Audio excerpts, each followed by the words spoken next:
Kita sudah bikin di depan sini namanya Anjungan Sungai Mata Allah. Sengaja kita membangun 12 stand baca sebenarnya itu. Kecerdasan bangsa ini kedepannya akan ada di perpustakaan. Tetap sangat penting kita menulis. Kita sudah mempersiapkan diri dari tahun ke tahun, yaitu visi misinya memang emas. Generasi ini juga menjadi generasi emas. Ya, salah satu diantaranya adalah bagaimana masyarakatnya rajin membaca, rajin menulis.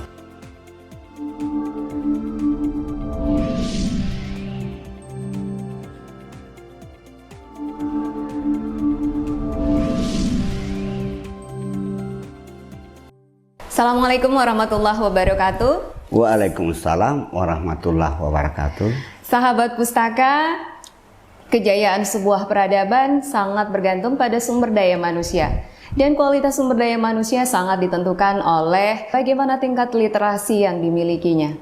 Dalam rangka Hari Buku Nasional yang bertepatan dengan Hari Jadi Perpustakaan Nasional ke-43, tanggal 17 Mei 2023, podcast perdana studio Pustaka Dinas Perpustakaan dan Kearsipan Kabupaten Nrekang menghadirkan Bapak Bupati Nrekang, Bapak Muslimin Bando, yang akan berbincang terkait dengan buku dan dunia literasi. Apa kabar, Pak? Baik. Sehat, Pak, ya? Alhamdulillah. Iya. Terima kasih banyak sudah berkenan hadir di tempat kami, Pak. Kasih. Oke. Baik, kita percaya, Pak, bahwa buku itu memberikan pengaruh besar bagi pembacanya. Nah, kira-kira di dalam kehidupan Bapak ini adakah buku yang memberikan pengaruh dan mungkin masih ingat nama pengarangnya dan judul bukunya, Pak?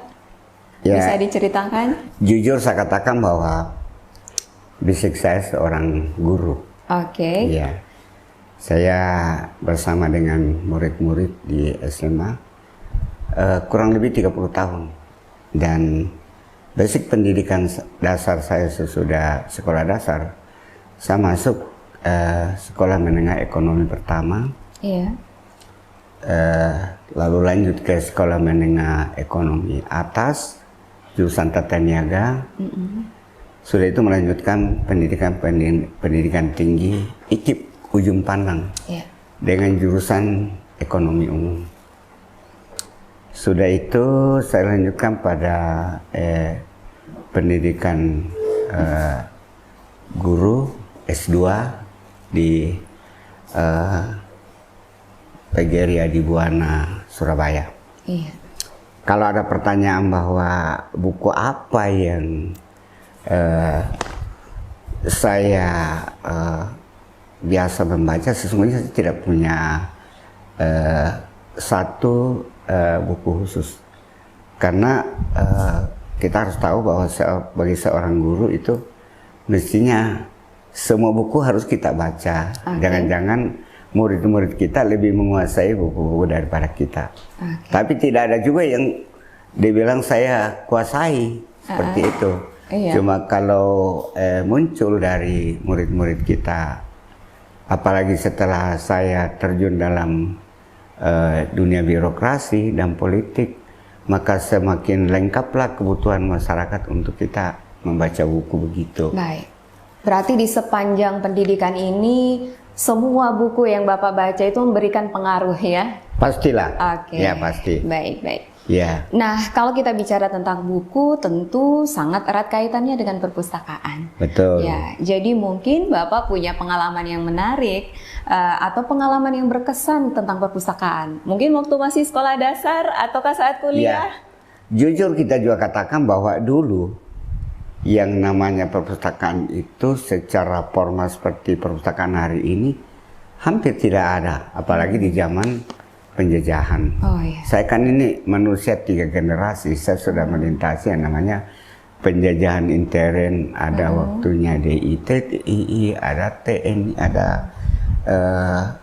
perjuangan-perjuangan lokal kedaerahan, sehingga yang namanya perpustakaan dengan menghadirkan buku-buku seperti hari ini hampir langka sekali waktu kami mulai di pendidikan dasar, sehingga kita hanya diperkaya pada perpustakaan alam. Guru-guru kita mengajarkan apa yang kondisi alam sekitar kita, itulah yang menjadi contoh-contoh. Tapi alhamdulillah setelah kita membangun sekolah, sudah mulailah hadir tulisan-tulisan para penulis, dan sudah mulailah kita merawat namanya perpustakaan.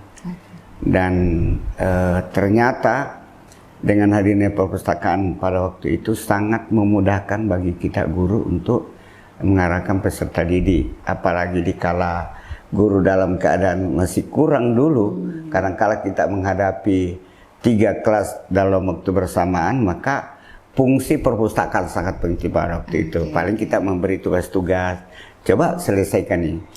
Pada buku judul ini halaman sekian, berlomba-lomba lah masuk di perpustakaan. Terasa sangat manfaatnya, karena kalau tugas seperti itu diberikan, di samping dia belajar membaca, juga belajar menulis, dan mudah diingat dalam waktu lama. Gitu. Ya. Berarti perpustakaan nanti berjumpa saat sudah jadi guru, Pak, ya? Maaf ya, bukan nanti jadi guru. Ketika kuliah juga kan sudah ada perpustakaan. Kuliah sudah ya. ada. Maksudnya yang diceritakan tadi itu pada usia pendidikan SD memang masih langka sekali. Ketika sudah masuk pada jenjang pendidikan yang kuliah, misalnya SLTP, SLTA, sudah mulailah kita mengenal namanya perpustakaan dalam bentuk buku-buku. Oke, Pak. Nah, kalau kita bicara fakta hari ini, Pak, ya, di kehidupan kita hari ini, bagaimana dunia digital ini berkembang dengan pesat. Apalagi kalau kita lihat di kehidupan keseharian, anak-anak balita sudah mulai pegang gadget. Waduh. Nah, kira-kira bagaimana tanggapan Bapak kalau kita melihat fakta hari ini, relevansinya dengan buku itu seperti apa, Pak? Jadi, memang dunia digital hari ini sangat modern dan anak-anak kecil pun ini, tetapi kita harus percaya bahwa semua itu akan berjalan dan berubah sesuai dengan perkembangan zaman. Tetapi jangan kita menganggap bahwa setelah lahirnya dunia-dunia digital begitu, para literasi itu tidak menjadi penting, tetap menjadi penting. Karena sesuatu yang tidak diarsipkan, tidak ditulis, tentu kalau tidak ada tulisan, mana bisa ada arsip. Sehingga masih tetap sangat penting kita menulis. Makanya saya jadi diamanahkan jadi bupati. Yang pertama saya lakukan adalah peningkatan SDM melalui cara-cara mempermudah teman-teman ASN untuk melanjutkan pendidikan. Yang SMA hampir saya katakan wajib ke S1, yang S1 saya bilang masuk S2, yang S2 ke S3.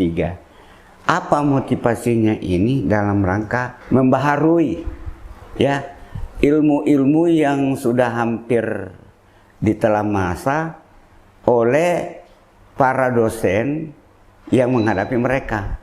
Karena tentu ilmu mereka ini yang baru saja mengenyam pendidikan dan mengajar lagi di S1, tentu kan pelajaran yang dibaca itu masih sangat aktual.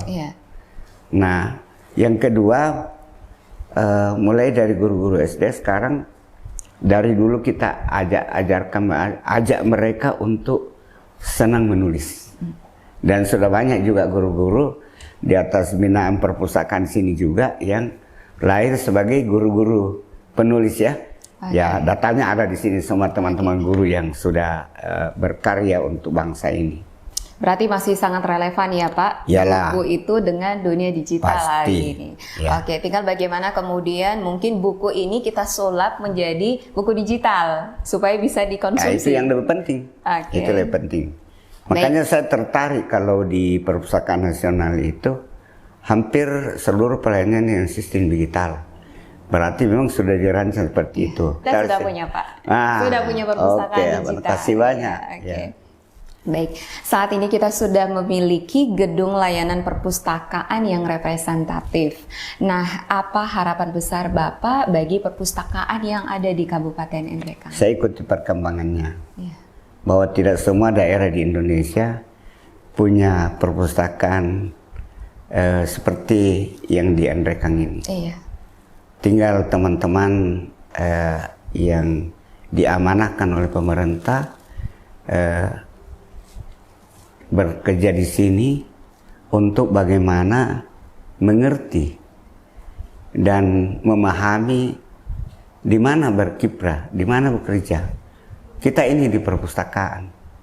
Jadi tentu harapan masyarakat banyak dan harapan generasi ke depan kita adalah kecerdasan bangsa ini kedepannya akan ada di perpustakaan, sehingga teman-teman jangan biarkan gedung ini sangat indah, sangat mewah, dengan anggaran yang cukup besar, bahkan tidak berakhir di sini. Kita mau tambah lagi di sebelah atas Prakarsa Perpustakaan Nasional, tapi mohon dimanfaatkan dengan baik. Ya, letakkan semua barang-barang pada posisinya, bikin daya tarik sehingga seluruh orang-orang mau datang di sini membaca, baik itu anak-anak pelajar, mahasiswa, kalau perlu masyarakat umum pun. Iya. Kita sudah bikin di depan sini namanya Anjungan Sungai Mata Allah. Sengaja kita membangun 12 stand baca sebenarnya itu. Iya. Dan kita sudah bagi per 12 kecamatan. Karena Andrekang ini ada 12 kecamatan, kita bangun 12 stand. Ada lagi permintaan Ibu PKK, mau juga dibangunkan. Iya. Muaranya semua itu bagaimana kita santai-santai membaca di situ karena berada di pinggir sungai yang airnya sangat jernih. Dan memenuhi pesan Jokowi bahwa jangan kamu letakkan di belakang sungai. Ya, kita letakkan di forum depan. Tetapi di tengah-tengah itu ada tempat membaca buat orang-orang yang disabilitas juga disiapkan. Ya, tinggallah teman-teman perpustakaan bagaimana dimanfaatkan. Oke, siap. Ya. Baik, berikut kita akan saksikan di layar monitor tokoh-tokoh nasional yang kehidupannya sangat dekat dengan buku. Ini Bung Karno, kira-kira toladan apa yang bisa kita dapat dari beliau, Pak? Kalau menurut tanggapan Bapak? Wah, kalau bicara soal Bung Karno, di depan perpustakaan ini saya sudah wariskan pada generasi yang membangun satu monumen Bung Karno dan Bung Hatta di sana. Dan kita sudah tulis teks proklamasi oleh proklamator ini sesuai aslinya. Dan siapapun datang di perpustakaan ini lalu singgah di depan, pas juga berdekatan dengan ini. Kita sudah gambarkan dan di sebelah kirinya ada monumen Pancasila yang juga teks Pancasila aslinya kita sudah tuliskan. Dan itu maksudnya bahwa saya secara pribadi punya kebanggaan sama beliau ini. Ya toh? Iya. Tidak ada kemerdekaan ini bukan hadiah dari siapa-siapa, tapi direbut dengan tetesan darah, dengan pengorbanan jiwa dan raga. Dan beliau inilah ya dengan wakilnya yang memperjuangkan kemerdekaan. Kalau ini Pak? Wah, ini tambah lagi. Ya. Iya. Terus selanjutnya? Nah, ini. Ini beliau ada di rumahnya nih, Pak. Ini kelahiran di Kampung Tain. Oh iya. Ya, seorang kelahiran Parepare yang sudah pernah menggoncangkan dunia. Ya, luar biasa. Bagaimana beliau menciptakan, merakit pesawat yang dulunya tabu pemikiran kita bahwa Indonesia bisa. Ternyata bisa dengan hadirnya seorang sosok B.J. Habibie. Berarti mungkin itu juga karena pengaruh dari kesenangannya membaca buku, Pak. Wah, alhamdulillah. Saya banyak membaca buku-buku beliau.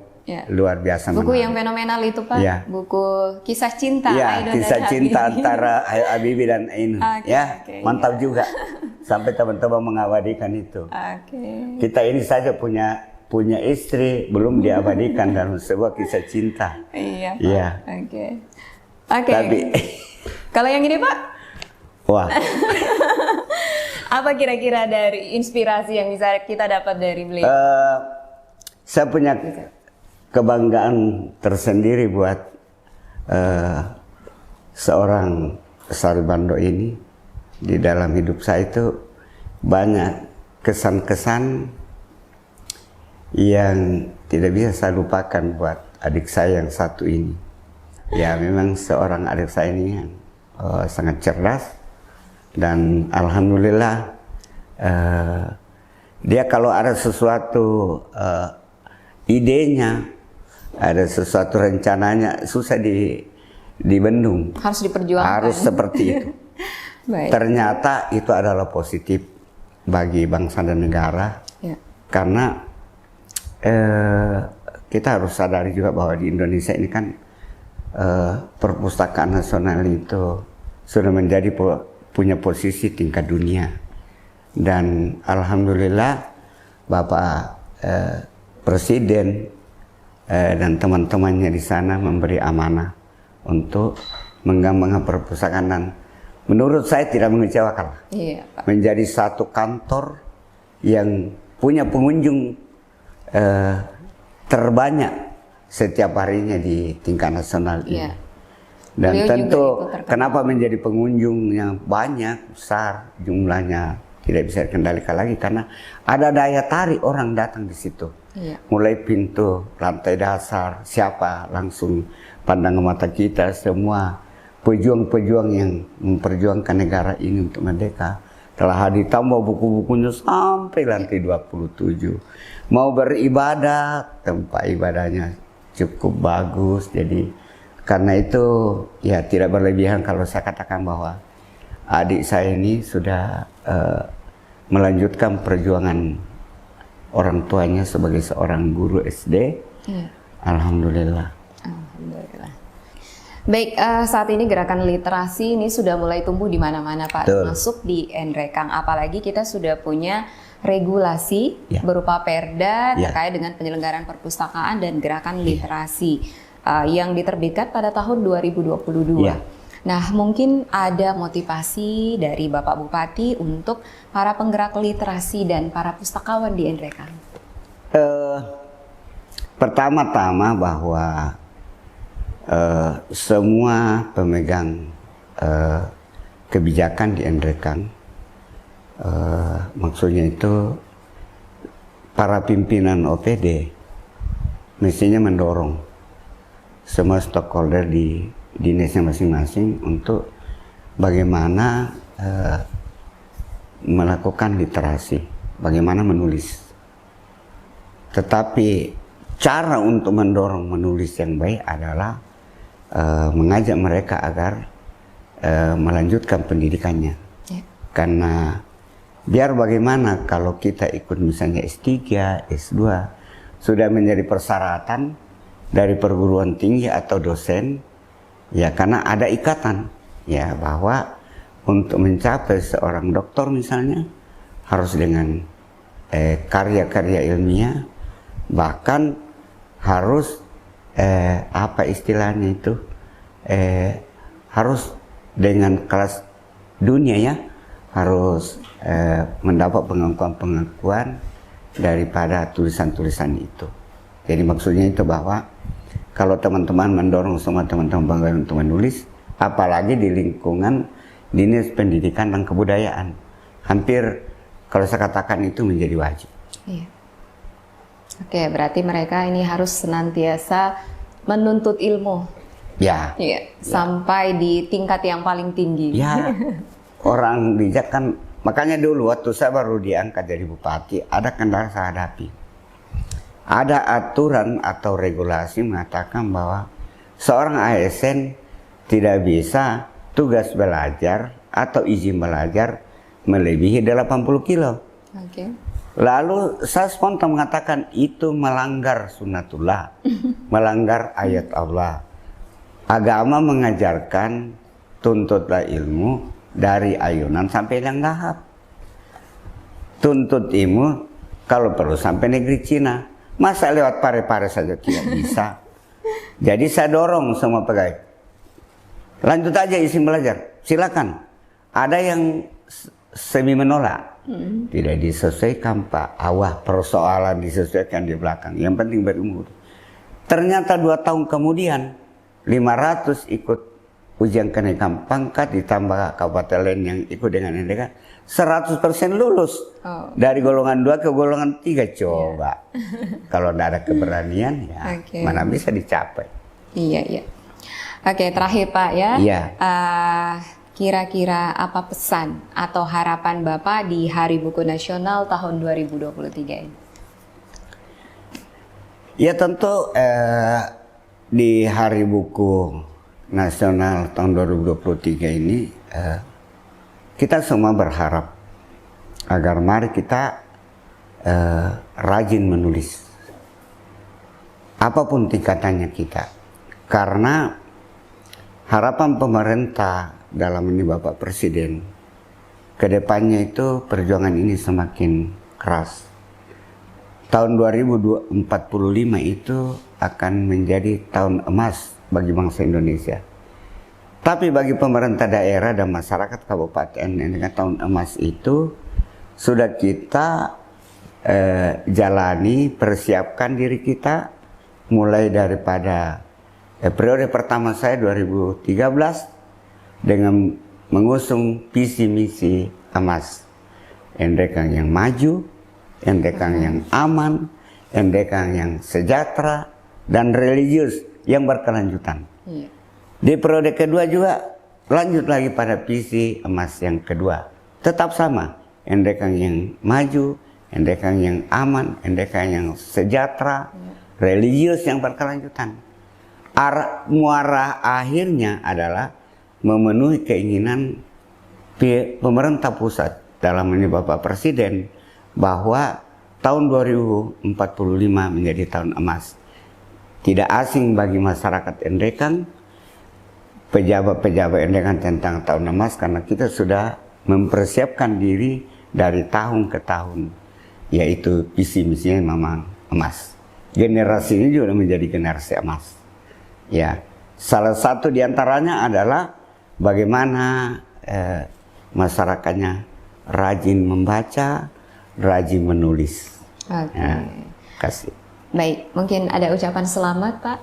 Selamat Hari Buku. Baik, jadi tentu atas nama pemerintah daerah dan seluruh masyarakat Kabupaten Endekan mengucapkan selamat Hari Buku Nasional sekaligus Hari Ulang Tahun Perpustakaan Nasional yang ke-43 yang jatuh pada tanggal 17 Mei 2023. Selamat ke semua. Insya Allah Indonesia semakin sukses. Dan mereka yang ikut di dalamnya semakin maju, semakin aman, dan semakin sejahtera. Terima kasih. Assalamualaikum warahmatullahi wabarakatuh. Waalaikumsalam warahmatullahi wabarakatuh. Demikian perbincangan kita dengan Bapak Bupati Endekan, Bapak Haji Muslimin Bando. Saya mewakili kru Studio Pustaka mengucapkan terima kasih atas perhatian Anda. Jangan lupa membaca dan salam literasi. Salam.